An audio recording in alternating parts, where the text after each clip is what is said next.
আজকে আমরা আবার খেলবো কার সমুদ্র টু। আর এদিকে দেখতে পাচ্ছেন আমাদের কাছে কি আসছে, আমার কাছে আপাতত চালাইতে যাচ্ছি না। ও ভাই, মার্সিডিসটাকে চলে মার্সিডিসটা নিয়ে নিচ্ছি। গাড়ি নিয়ে যাবো আর নতুন স্টক মানে গরু গাড়ি কিনতে অনেকগুলো হাউস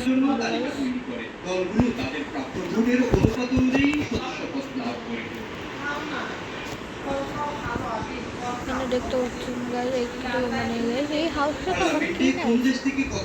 এখানে একটা উরুস আছে, উরুস আছে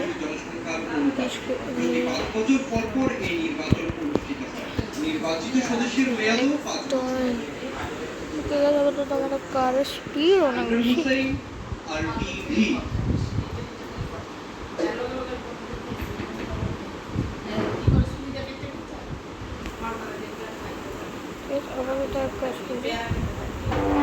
আমাদের গাড়িকে তাড়াতাড়ি নিতে এত কম স্পিড করে যেটাই হোক ম্যাক্স স্পিড মানে একটু যেটাই ফিলিস্তিনকে সমর্থন করতে এবং ইসরায়েলি আগ্রাসন থেকে দক্ষিণ লেবাননকে রক্ষা করতে হিজবুল্লাহ ইসরায়েলের লক্ষ্যবস্তুতে 9টি ভয়াবহ হামলা চালিয়েছে। এই হামলায় রকেট, আর্টিলারি শেল ও ড্রোন ব্যবহার করে লেবাননের সশস্ত্র গোষ্ঠী।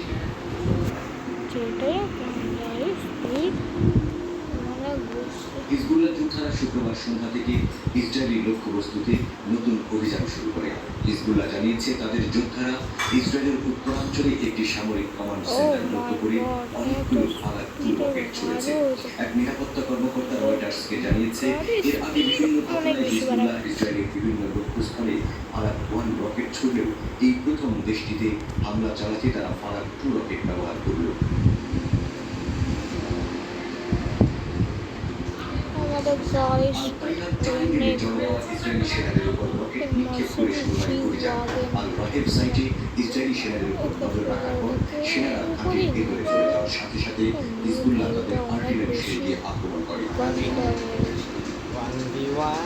একটু বড় হিজবুল্লাহ সি শেবা ফার্মসে একটি নতুন ইসরায়েলি আর্টিলারি বাংকারে একটি ড্রোন হামলা চালায়। ড্রোন সরাসরি ইসরায়েলি অফিসার ও সেনাদের অবস্থানে আঘাত করে। প্রতিরোধ যোদ্ধারা লক্ষ্য করে কামানের গোলা দিয়ে সরাসরি আঘাত করে। কাফার সেবা পাহাড়ের আল সুমাকা মিলিটারি সাইটে শক্তিশালী অস্ত্র দিয়ে আক্রমণ করে। সব ক্ষেত্রেই সরাসরি আঘাত করার দাবি করেছে হিজবুল্লাহ। প্রতিরোধ যোদ্ধারা রকেট দিয়ে আবার ইভান বসতিতে ইসরায়েলি সেনাদের ব্যবহৃত একটি ভবনকে লক্ষ্যবস্তু করেছে। গাড়ি একদম পারফেক্ট। আমরা কিন্তু আমার না নতুন গাড়ি কিনেছি, এই গাড়িটা কিনতে আঘাত করে। ইরানের তৈরি স্থল থেকে স্থলে নিক্ষেপযোগ্য এই রকেটের পাল্লা 10.8 কিলোমিটার। এসব রকেটের 120 কেজি ভরের হয়। ফ্যান্টাস্টিক। দরজাটা খুললে একটা পিসে যায়।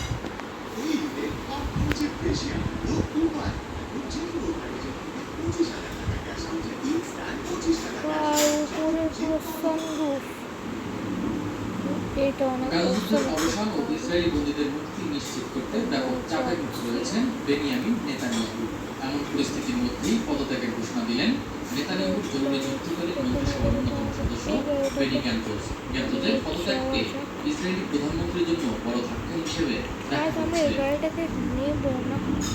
আন্তর্জাতিক গণমাধ্যম বলছে বেনি গ্যান্টজ পদত্যাগ করলেও তাৎক্ষণিক কোনো বিপদে পড়ছেন না নেতানিয়াহু। দল নেতানিয়াহুর জোট সরকারের শরিক নয়, তাই আপাতত পতন হচ্ছে না নেতানিয়াহু সরকারের। জরুরি যুদ্ধকালীন মন্ত্রিসভা থেকে গ্যান্টজ পদত্যাগ করলেও ইসরায়েলি সংসদ নেসেটে নেতানিয়াহুর সংখ্যাগরিষ্ঠতা বজায় থাকছে। বর্তমানে নেসেটের 120 আসনের মধ্যে 64টি নেতানিয়াহুর জোট সরকারের দখলে রয়েছে।